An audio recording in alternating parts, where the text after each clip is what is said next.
গত একটা ভিডিওতে তোমাদের বানিয়ে দেখিয়েছিলাম মাটির এই ছোট্ট ঘরটি। তো চলো আজকে এটাই রং করা যাক। তার আগে বলে রাখি, সারাদিন ল্যাদ খাওয়ার পরে ছিল না কোনো ভিডিও পোস্ট করার মতো, তাই ভাবলাম সন্ধ্যাবেলার মধ্যে এটা রং করে নিই, তাহলে কালকের ভিডিও পোস্ট করতে পারবো। তাই যে ভাবলো সেই কাজ, বসে পড়লাম এই রং তুলি নিয়ে। দেখো, আঁকা আঁকি রং করতে আমার তো বেশ ভালোই লাগে, বাট অনিচ্ছাকৃত যদি কোনো কাজ করা হয় সেটা কখনোই সুন্দর হয়ে ওঠে না।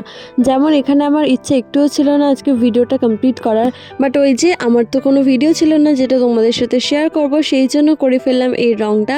তো জানি না কিরকম কি হয়েছে, আমার তো নিজের এটা পছন্দ হয়নি খুব একটা। যাই হোক, যে কারণে ভিডিও শুট করতে এখন আর ভালো লাগছে না, তার একটাই রিসেন্ট আমি একটা ভিডিও পোস্ট করেছিলাম ইউটিউবে কার্তিক পূজা নিয়ে। সেই ভিডিওটা আমার 2 লাখের ওপরে ভিউজ চলে গিয়েছে এবং সেটা কিন্তু ইউটিউব থেকে আমার রিমুভ করে দিয়েছে, যেখানে ছিল না কোনো ভালগারিটি। ইনফ্যাক্ট আমার কোনো ভিডিওতে নোংরা কিছু থাকে না। তারপরে কেন যে ইউটিউব এটা আমার সাথে করলো আমি জানি না। তো যাই হোক, আজকে ভিডিও এই পর্যন্ত। তোমরা প্লিজ সাপোর্ট করতে থেকো। ধন্যবাদ।